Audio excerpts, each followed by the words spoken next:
Conexão nesse instante, Pedro Braga, Tempo e Dinheiro no ar com Alessandra Mello. Boa tarde, Alessandra.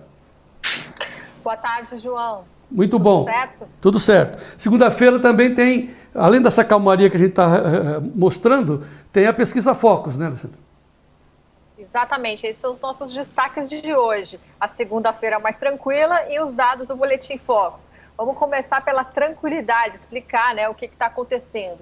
Bolsa brasileira está subindo hoje, o dólar tem uma leve queda, eu vi que você mostrou aí uma variação positiva, agora a tendência tem sido de estabilidade ao longo da manhã, com uma predominância de uma leve queda. É possível que talvez um retrato aí tenha mostrado uma pequena alta. Mas o mercado, de forma geral, está mais tranquilo. Por quê?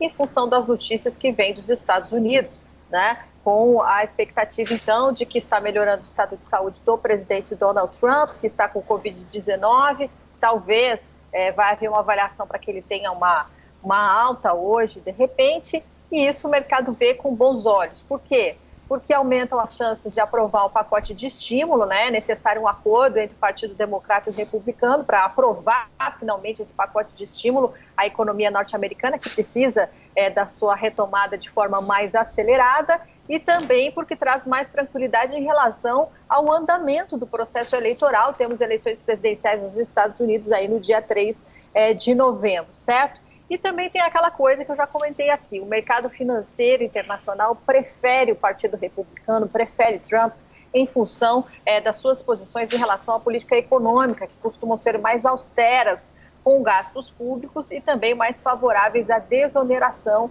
aí do setor produtivo. Por isso, toda vez que existe alguma ameaça aí de voltar o Partido Democrata para o poder, há uma pequeno desconforto por parte do mercado financeiro. Então, essas são as influências internacionais que deixam a nossa bolsa no positivo e o dólar com uma leve tendência de queda hoje.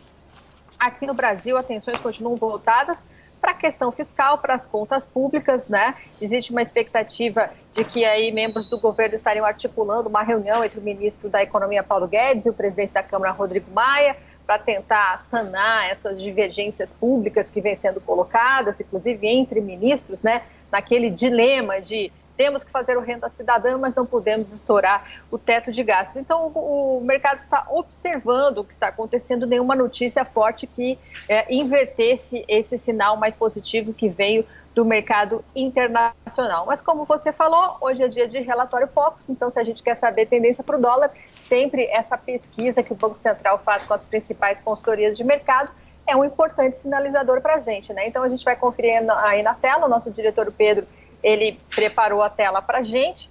Nós vamos começar pelo PIB, desempenho da economia brasileira este ano, melhorou um pouquinho mais aí a expectativa do mercado, né? A queda para esse ano deve ser de 5,02%, segundo o Focus. Na semana passada estava falando em 5,04%. Para o ano que vem, está mantida a previsão de um crescimento da economia brasileira de 13,5%. Aí vamos falar de inflação. Inflação, a gente sabe que a expectativa está aumentando, né, em relação à alta de preços, principalmente que a gente viu aí com o resultado do IGPM, por exemplo.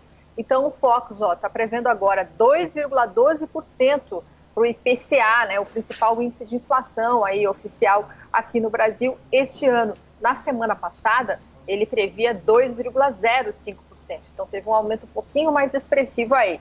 Para o ano que vem, previsão de inflação de 3%, semana passada era 13,01%, praticamente na estabilidade. Aí vamos falar também de taxa Selic, taxa básica de juros, tudo igual, mantido em 2% a previsão para esse ano e 2,5% para o ano que vem. Por último, a gente fala do câmbio, né, que também foi mantida aí pelo relatório Focus, a expectativa de R$ 5,25 para esse ano e de R$ 5,00 para o ano que vem. E eu separei também uma telinha só com o destaque do Top 5, que é aquele grupo entre as consultorias que são pesquisadas no Focus, que mais acerta as previsões, certo? Então, assim, no Top 5 para o câmbio, este ano a previsão foi mantida, estão prevendo um dólar mais alto, ó, 5,40. Agora, para o ano que vem, veja só, estavam prevendo 5,10 e agora já estão prevendo 5,30. Quer dizer, em resumo aí, essas consultorias que mais acertam seguem preocupados com o câmbio e indicando um câmbio realmente mais alto, um dólar realmente mais valorizado aí em relação ao nosso real, João. Pois é, pegando aqui o gancho do câmbio, eu abri aqui a minha abertura, eu cometi um engano, né? Eu falei que o câmbio estava subindo, não, estava caindo hoje. Mas você, com a sua tradicional elegância, me corrigiu e porque a gente percebeu isso. Então, vamos atualizar o câmbio nesse instante, né, Alessandra? 5,61 com recuo de 0,92%. E para acrescentar, Alessandra, números do IPEA de hoje estão dizendo que os investimentos na economia avançaram 3,4% em julho ante junho, ou seja, crescemos no mês em termos de investimentos na economia 3,4%, destaque para máquinas e equipamentos, alta de 10,9% e também construção civil, crescimento de 2,7%. Em resumo, se comparar, porém, com o ano passado, claro que nós estamos no negativo por causa do Covid, conforme você falou, mas são bons números, bons indícios que nós estamos indo em frente, né, Alessandra? Exatamente, a gente vem trazendo sempre dados aí de recuperação da economia, alguns setores sempre mais fortes, como esses que você citou, né, e outros setores numa recuperação um pouco mais lenta em função da sua característica, né, já que os hábitos aí dos consumidores nesse período em que ainda não temos a vacina, esses hábitos estão diferentes, então é normal que a gente tenha também um desempenho entre os setores diferente nessa recuperação. Tá certo, Alessandra, muito obrigado, vamos em frente, até amanhã.